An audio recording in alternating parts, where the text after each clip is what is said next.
Hello, fellow fools, and welcome to the Foolish Friends episode number 4 podcast with our lovely friend Zane here. I am your host, Bren Bigelow. I use they, them pronouns. And of course, we have Zane Neville here, my other astrology friend from the Denver Astro Meetup podcast. Hi, it's good to see you. Thanks for having me today. Of course. Yeah. Do you want to tell us a little bit about you? Sure. So for starters, I'm feeling a little bit under the weather today, so that's why I'm looking like this. As a Libra sun, I usually look a lot better in these situations. But hey, you know what? This is the vibe for today. I was telling Zane that Zane looks so cool. Like literally, Zane walked into my house and was like diva energy. I was like, okay, hello. No paparazzi, please. But yeah, my name's Zane Neville, Libra sun, Gemini moon, Pisces rising, Libra Mercury too. Yeah, I'm a fellow astrologer here in Denver. Bren and I work together at the Denver Astrology Meetup alongside with our friend Rosalie. And yeah, it's been an awesome couple months just getting to know each other and working together. I feel like through the three of us working alongside each other, we just learned so much more about different perspectives and astrology and stuff like that. With my perspective, it's more of like half calculations, half intuition. When I sit down with my clients, I just have an open-end conversation. There's no right way to start the reading. I just say like, what's been going on? What are you dealing with? And then I try to connect their personal story with whatever's going on in the stars, and then use that as a way to figure out what's going to happen next. Yeah, wonderful. Cool. So we're just going to have a quick little chat today. We have Saturn, the planet Saturn on our minds. But before we do that, we're going to just draw a couple cards. So we chose the floral, I believe it's like a floral tarot deck. Yeah. But I wanted to ask you, Zane, like, what is your process for picking cards and things like that? Like pulling cards or tarot decks? Like picking the cards or picking the decks? Oh, either one. Okay. Either one, honestly. I mean, I just shuffle and then pick the card. Yeah. Like, do you, because like I sometimes will shuffle and like a card will fly out and that will be my card. But are you, like, you're shuffling kind of like normal playing cards? I don't know. I mean, Pisces rising, me and you are very both Pisces. It just, whatever happens. Like, I really, vibe. Yeah, I'm like, if sometimes a card will fly out, sometimes, like, see this one turned over. So maybe we, Four of Wands. Ooh, I love the Four of Wands. It's here, I'll show the camera too. It's a very cute picture, but I'll pull one more. Because why not? Yeah. I love that. Four of Wands to me is like a very celebration-oriented card. It's associated. Oh, and then the Empress. Ooh, okay, cool. Good I like energy. That. Yeah, do you want to show the class? Sure. All right. So yeah, it is a very floral deck. I like the illustrations. But yeah, let's go ahead and pull yours, and then we can do a little interpretation. Okay. Yeah. Well, I've got the King of Coins. Oh. I'm gonna keep that for me. I think I guess the bottom is also the High Priestess reverse, so we'll keep those two. Okay. Nice. All right. So Four of Wands and then the Empress. Like, I'm mainly looking at the Empress card right now and thinking of Venus. I've been trying to work with Venus the past couple of days because I've been having a lot of eye problems, hence the sunglasses. And to me, Venus matched with the Four of Wands means that, like, I am on the right track of healing. Like, there is some victory in the healing process that I've been going through, even though I can't see it. Literally, you see it? No, literally. I wasn't going to say it. And then also this is telling me that I just need to be softer with myself when it comes to accomplishments. I've been told a lot that I'm very hard on myself, and my Denver psychic has been telling me that I need to be softer. So, what she told me the other day about being softer with myself is ringing in my head because of these cards. Ooh, that's so amazing that you're talking about like a reading you got recently, because I got a recent reading from Moses. We did like a little reading trade, and I also had like some really profound insights that kind of were similar about like celebrating your victories and like not being so hard on yourself, but also being able to receive. Like the Empress, I feel like, is always a message of like, that was your time to receive rather than like chase something, going after something. If anybody wants to give me anything, I'll take it. Give me money. Yeah, arms wide open. Yeah, literally, yeah. I love those cards. They're very nice, honestly, very optimistic. So I feel like you going through this kind of rougher time, this is like a nice segue into like, hey, there's brighter things. And also sometimes we go through hard things, so we have appreciation for the nicer things. So. Yeah, I've been going through it lately, guys. I know. Yeah, I'm just going to say it. I've been going through it, but I feel like all good things, you make diamonds out of pressure. So Totally. I love that. Well, my cards are, I guess I'll show the class as well. I have the King of Coins. Hopefully you guys can see that. And then I had the High Priestess reversed as well. Oh, you pulled two? I did. Well, Okay, this one nice. was just the bottom. So I don't know. I just like figured I would take the bottom card. I like it. But sometimes like when people take cards from the bottom of the deck or like you just flip it over, that's like the theme of the reading or whatever. So I'm thinking that the High Priestess reverse, any reversal for me is like a retrograde energy or like an inward reflective energy. I'm going to fix your mic real fast. Please do. Thank you. There we go. Perfect. Thank you. So yeah, I'm just feeling like maybe right now Spirit's really wanting me to tap into my intuition and just trusting without getting too clouded because, you know, that Pisces energy, sometimes I meld into other people's visions or things and it's like, well, you have your own as well. Right.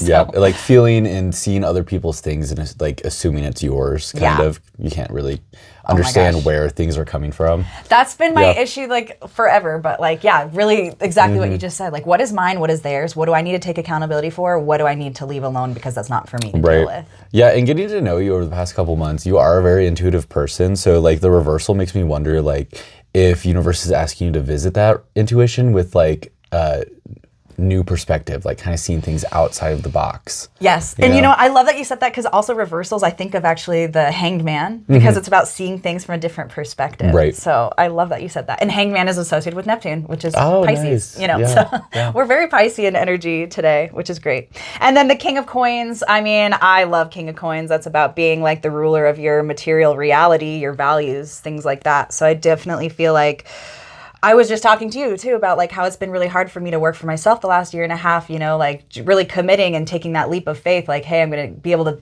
take care of myself financially. And now I finally am in a position where I'm like feeling really good about my material resources. Well, congrats. Thank you. Yeah, I love that. And this project's part of it. And you're part of it too with our Denver astrology meetup. Well, I just really like how you're feeling that way as Saturn, you know, just dipped its toe into your first house. You know, like during this, I know it's not just the summer, like it's been probably the past few months before summer that you've been feeling this way. But when I think of like Saturn coming into your first house, that's not what I expected to hear. So it's really nice to hear that it's been actually the opposite, that you've been feeling victorious. Well, and it's so interesting because, you know, I'm Aries rising, you're Pisces rising. I'm a little older than you, so I just experienced my Saturn return in Pisces in the 12th house. So I've already been doing this work of like development, and I love Saturn in the 12th too because it's like, well, it's at home there, it likes being there, but it's also like structuring what can't be structured almost, like that Pisces energy giving it a little bit of structure. So I feel like I've been doing a lot of this work, and now that it's entered my first house, I'm like, okay, now that I've structured like what's going on in the subconscious or whatever a little bit more, now I can actually put that out there as I am setting more boundaries too. That actually makes sense when you put the context of your Saturn return in, because you're right, you've gone through that Saturn return and it's been in the 12th house, so you probably put in all this work without being able to see it, and the moment it came into your first house, those things became visible. That work. Well, you know what happened when Saturn entered Aries for the first time in May? I was at NORWAC, an astrology conference, and that I had a scholarship there. I was like in the diversity scholarship, and I had met like Sam Reynolds and all these like really amazing astrologers that are like leaders in our astrology, you know, and so I felt like in that moment, and also Sam Reynolds specifically is a natal Aries Saturn, so I just felt like that moment of connecting with him and really wanting to step up and being inspired by that to do more astrology stuff, that's what really made me want to step up. And so then you entering our astrology project not too long after that was just perfect timing, where it's like, hey, we're all wanting to level up, we want to take this more seriously, we want to share our education with more people. That's very much the Saturn Aries story for me. Joining the Denver Astro Meetup was it's been a great experience. It was just surprising to me because like I was ready to, you know, commit and work, but then as soon as I did, I was like, oh shit, this is like a job, because you guys were giving me like deadlines and like, you know, ideas and all this stuff, which I love. I just, you know, like I said, pleasant surprise. So it definitely for me was an upgrade. Good. For sure. Well, I think what's been really nice too is everyone holding each other accountable. It's like, hey, we're all trying to build this together. You know, Saturn is that structure. And, you know, Rosalie, our other co-host. Our other co-host is also a natal Saturn Aries in the 3rd house. So, you know, this is also someone who's going through their Saturn story. So it's kind of interesting. All of us are kind of playing our Saturn stories differently within the realm of this project. It's all chronological because it's like Pisces, Rosalie's is Aries, and then mine's Taurus. So we're all going through like this Saturn thing in different levels. Totally. Yeah, because I'm still quite away from my Saturn return, but as I've gotten older, I'm like kind of like ready, like not ready for it, but I'm looking forward to it. I love my Saturn return. I would say that the nodal opposition was a little harder. Actually, Saturn transiting, because my natal sun and Mars are in Pisces, like conjunct. So that was harder when Saturn hit those two planets rather than my Saturn return itself. My Saturn return itself was actually really nice. It was just like, you know, Saturn doesn't deny, or it delays. It delays. Right? So it's just kind of like, I'm finally kind of seeing some of those rewards. But yeah, nice. Yeah. Well, congrats. Thank you. Yeah, the reason we're talking so much about Saturn is because on Monday, September 1st, Saturn retrogrades back into Pisces. It's been in Pisces since March of 2023, you know, going back and forth during different retrograde cycles. But yeah, Saturn's currently retrograde, going back into Pisces. It's going to start to slow down here soon, station direct in November, and then it'll re-enter Aries for the final time, February 13th. 13th or 14th. Ooh, yeah, Valentine's Day. Yeah. So with that being said, how are you feeling about it going back into Pisces? Because, you know, it'll be leaving your first house, dipping back into your 12th house. Also where your natal Saturn is as well. So Yeah. how are you feeling? And it's going to almost touch it again. It's almost going to conjunct, but just barely. See, I think it will touch it. When it, Yeah. like, I know orbs are important, but when we're talking about an orb of like a degree, I'm like, they're touching. That's they're not. They might not be hugging, but they're still shoulder to shoulder. For sure. Right? You know. So to me, Well, and you actually really opened my mind up to like the Saturn story in a new perspective, because I do really respect like a lot that you have to say, and I try to pay attention because you are that Pisces rising well, too. thank you. Well, and that's my subconscious, right? And I have a lot of Pisces 12th house energy, but also that is my blind spot in a lot of ways. So like you definitely can illuminate some of those things by just you being you know, but also 12th house can be triggering too. Yeah. So I mean, like, sure, sometimes that also can be under the skin. I do accept tips and gratuity. So okay, I actually have something for you after this. Okay. You're gonna get something. But yeah, I really liked what you had to say about like, it's gonna be retrograding, and you were saying something about like also things kind of coming together, like that's the final story, maybe rewards as well, because like I have been putting in a lot of Saturnian work, and like you were saying, 12th house, it's kind of hard to sometimes see it behind the scenes, but I'm just hoping that, you know, a big part of my 12th house Saturn story has been addiction, escapism, things like that. Having more dedication and control. Well, not control, but control has been part of it too. But that's more of my maybe Pluto story. But they're all related in different ways. Yeah. But I just feel a lot of just being my own authority, being like, no one's going to be the adult in my life besides me, the parent telling me don't eat, you know, candy for breakfast or whatever. Like if I want to eat candy for breakfast, I will. Not? But again, it's like consequences. That's the thing. It's like, do I really want the consequence? Is that worth it? The Pisces story is always so confusing because it's like, you know, you're saying those things of like, oh, I shouldn't because it's not good for me. Like, why would I eat candy for breakfast? It's going to make me feel like shit. But then Pisces says like, is that the right answer though? Like, is that the right narrative? Right. Well, I've been learning that so much because I've been quitting a lot of substances. I, have quit drinking. I quit vaping. I quit smoking. I quit like all of these things. But it's also like, well, what am I allowed to have still? So like, I was really hard on myself on like weed, for example. But, you know, I quit smoking, but I still can eat edibles. You know, I'm kind of like making these compromises with myself. It's like, it's okay to engage in these things. It's not all bad. Like, you don't have to feel bad about yourself for doing it, but also you do need to have boundaries within it so then you don't get carried away with like addiction or whatever. And I think that's the main key word in all of this is boundaries. Because like Saturn is all about boundaries. And then when it's in Pisces, it's like Saturn didn't even realize that the boundary was crossed. Right. You know, it's like, how'd you get in here? What's going on? You know, yeah. Literally, But I'm definitely excited for getting a call. Oh my. Well, yeah, Pisces, yeah. I'm definitely excited because Saturn has been in Pisces for the past 3 years. And during those 3 years, Jupiter has been playing like a really significant part in all this. First, when it entered Pisces, Jupiter was in Aries, so it was kind of like an inconjunct, you know, a little bit of like, you know, there's not much of a relationship. Then it went into Taurus, which created that sextile. And during that time for me was my Jupiter return. And so I was making a shit ton of money. I was feeling really great about myself. Life was, I was just thriving and I felt like I was thriving. Then Jupiter entered Gemini, which created that square. And it was really weird because Jupiter was in detriment and Saturn was in Jupiter's sign. Yeah. And so for me, like, my life expanded and it felt good, but there was a lot of consequences and there was like a lot of, I don't know, like I just was not feeling great. This time around, Jupiter is making a sign-based trine with Saturn, both in water signs. So I think this is going to be a really great energy to revisit that Saturn and Pisces story that all of us have been experiencing, but we're able to bring in a lot of beneficial growth, nourishment. We're able to bring in like a lot of intuitive insight. So I think this time around, we're definitely coming back in, tying up those loose ends of Pisces or Saturn and Pisces for our greater good and for our greater growth. For sure. Yeah. Well, I wanted to ask you too how you, because we were talking a little bit before we recorded, how you experienced Saturn transiting your first house and how it's kind of different than how I've probably been feeling it as well, because you felt a lot of more restricted and... Well, yeah, it's my first house, but also like I don't have a natal Saturn there. I know a couple people with a natal Saturn, and during this like Saturn and Pisces story, it was, you know, it came across a lot differently. For me, Saturn just felt like a straight up wall. In my first house, there was a wall right in front of me. I was getting rejected. I've never heard the word no so many times in my life. And it was really frustrating.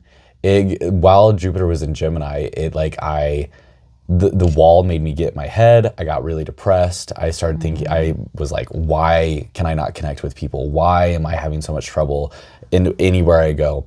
And looking back on it, I can tell that it definitely was like divine protection. Yes. What is it? Rejection is divine protection. There's that. It was also, there were just like a lot of lessons that I didn't understand. And now this summer of 2025, Saturn and Aries conjunct Neptune, I've really been slapped with a reality check. I've really been like processing and understanding all of those lessons. And with Saturn going back into my first house, maybe there will be that wall again, but if there is, I know how to acknowledge the wall properly. It's okay to have alone time. It's okay to be told no. It's okay to tell other people no. It's okay to isolate yourself and isolate different things. And so... you have a natal, you have a day chart, right? You were born during the day. Yep. So we talked a little bit about that in our last podcast on Denver Astro Meetup, just how like, if you have a day chart, Saturn will impact you a little less severely on average, you know, than like a night chart. Night chart, Saturn might be more severe. If I was a night chart and Saturn was going through my first house, I could see that more as like me getting injured, me having to like going into debt because of injuries and like, you know, just a lot harsher things. Don't get me wrong, as a day chart, Saturn wasn't pleasant to me, but at least it was softer and I could like deal with it a little bit better compared to like a night chart. Well, and I will say too, something that I like, we talk about Saturn a lot and Saturn returns with day chart and night chart, but we forget sometimes to talk about also Mars, because for day charts, Mars is the enemy, right? So Mars returns happen every couple years or whatever. So just because you have a day chart and you might have like an easier experience with Saturn, you're still going to be dealing with Mars's BS like every so often in a way that also is like not as pleasant. You know, it's like astrology is just, there's so many, like astrology is the onion of life. There's so many layers to it. And it's just hard to like, but it's the infinite onion. Yeah, the infinite onion. It's never ending. Where's the core? Yeah. No, I love that. And what I mean by that is like, if you're a newer astrologer, it takes so much time to understand like the layers and like the timing of everything. Because for me, I've noticed that like my Mars is in Sagittarius, and every time in my 10th. So every time I have a Mars return, I really have to look towards Jupiter to understand like the frequency of it. Because like when I had my Mars return when Jupiter was in Taurus and I was having my Taurus return, I was making so much money. It was crazy. But then when next year, when I had my Mars return and Jupiter was in Gemini, it was terrible. Like I had no energy. I was in my head. I was feeling lost. And so now this time around when I have my Mars return and Jupiter's in Cancer, I'm really intrigued to see like what comes about it or like what happens. I'm expecting like, I'm just gonna be doing something fun. I hope, because Cancer is my 5th house. So, yeah. Yeah, I've been really loving Jupiter Cancer, honestly. Well, and Venus has been there too, which has been sweetening the pot a little bit. But yeah, anywho, I wanted to kind of ask you just for the last few minutes that we have, like what kind of advice that you might have for someone who wants to learn more about Saturn and like working with Saturn in their own chart. Like one thing that I would offer is like Saturn is ruled by, or Saturday is Saturn's day. So maybe if you want to do some hard work or Saturnian things, Saturday might be a good day for you to intentionally do that. But I wanted to know if you had any other offerings. No, that's a really good question. And I'm going to try to take my own advice because working with Saturn can be a little hard, especially when you have the bias of your own life. Like, you know, being an astrologer, it's kind of hard. Let me slow down a little bit. Being an astrologer, it's kind of hard because I have people ask me like, well, why do you experience these emotions or these things if you're an astrologer? Shouldn't you be able to like look towards the future and be completely prepared? And it's like, well, we have the context and the circumstances of our own life. Like I get stressed out by daily small little stuff that distracts me from the higher self and astrology and stuff like that. So if you're going to work with your own chart and you're going to work with Saturn, you really have to like take a big step back from your life and think of things like from a non-biased perspective, which is difficult. But write down the keywords of Saturn and the keywords of whatever house is coming in, and also have faith that Saturn's gonna like help you. Saturn's really hard because it feels stressful, and that stress can like take you down a dark path. But if you hold on to the faith that like Saturn is there to help, then maybe that'll help you figure out what lessons you're about to go through and why. Well, and your perspective is everything. So if you think Saturn's this terrible planet that's always going to mess your stuff up, like it's going to. But if you have like a little bit more of an optimistic output, like what is Saturn trying to teach me here? Then you might not like hit that roadblock anymore because you learn why it's there and then you can avoid it, you know. But if you're not open to learning, then Saturn's probably just going to keep bonking you on the head with this lesson until you learn it. Yeah, and another thing too is like if wherever Saturn is and wherever it's transiting throughout your horoscope, if you say no in that area of life, Saturn will reward you.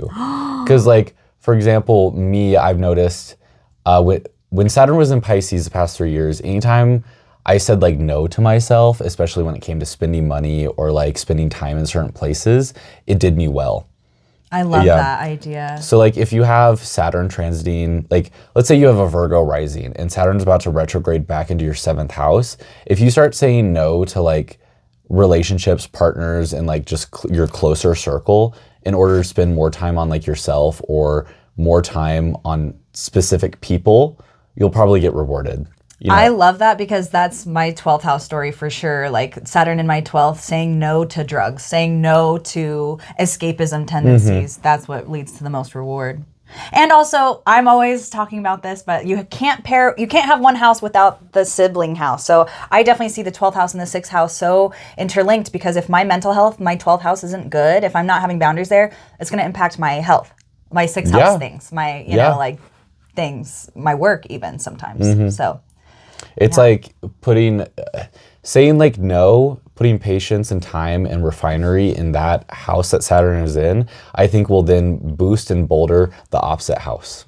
Kind of like what you were saying. Absolutely. Absolutely. So would you say too that maybe if you have like Saturn in one house, so you have Saturn in the 3rd house, would you also maybe recommend that by also investing in some Saturnian things in the 9th house too to kind of balance it out as well? Or is it kind of like a give and take? I feel like it's co-present already because, you know, it's affecting the 9th house by being in the 3rd. Right. Because for me, it's like having Saturn in the 3rd house, I put a lot of emphasis on my communication. I'm very calculated with like the things that I say.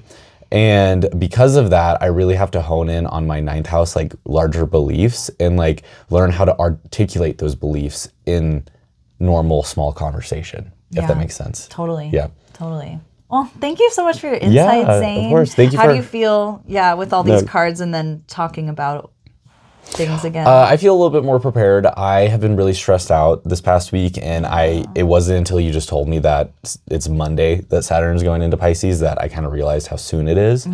So I'm glad we had this conversation because it's putting things in perspective for me about what's to come next week and over the next few months. When we're in eclipse season too, things are just happening fast, and they are happening. So I think this is a good note to end on, is eclipse season. I think eclipses are really gonna, how do I say this? Whatever happens during eclipse season, I think is really symbolic with Saturn going back into Pisces. I think whatever Saturn means for you in this current moment, like the eclipse season is gonna be the thing that really brings Saturn to light. And is that because the North Node is currently in Pisces, where Saturn's going to be going back into, right? Well, like the nodes have been in the Pisces Virgo axis since January, and Saturn was there for a while. It wasn't until May that Saturn dipped into Aries. It's coming back into Pisces. 2 weeks after it's coming back into Pisces, we have eclipses in those signs, and the Virgo eclipse, I think it's a solar eclipse, is exactly opposite Saturn, like to the degree. Oh, wow. Yeah, so it's like whatever you're doing with Saturn right now, whatever Saturn is doing to you, it's like we're going to feel the shift on Monday, but the shift is going to come to light during eclipse season. So that's my interpretation. I really like that. That's powerful. Thank you. Yeah, of course. So where else can we find you and book with you if we want to get a reading? Sure, I just visit my socials. I have my link tree in my bio, but it's just at Neville Astrology. My name is Zane Neville. It's my last name, Neville Astrology. So yeah, and we'll book that in the show notes. You obviously can also book with me, also fortuneofthefool.com or at Fortune of the Fool. Yeah. So. And if you want to see us together, we are on stage every month at the Denver Astro Meetup, every third Sunday at the Pearl, 2:30 to 4:30. We better see you at the next one. For real, because you're having this really amazing transit conversation and lecture. Yes. So it's an intermediate class on predictions and techniques. And what I mean by intermediate is I'm going to touch upon houses and aspects, but I'm not going to be teaching you what those things mean. I'm just going to be briefly touching upon those and then taking those ideas and really expanding on what it means to predict for people and how to develop new techniques of prediction. So if you have a little understanding about astrology and you really want to take it to the next level and learn how to have better readings with people, come to the September Denver Astro Meetup, September 21st. Sounds great. Thank you so much, Zane. Yeah, thank you, Bren. Yeah. Oh, it's always so nice to have you. I'm so glad that you're in my life. Oh, thank you. It's so crazy. We don't even really, we haven't even known each other that long, but we're so involved now in our lives. And I love it. So, me too. Yeah, thank you for being here with me. You too. Yeah. Thanks for being on the podcast. Of course. Bye, friends. Bye.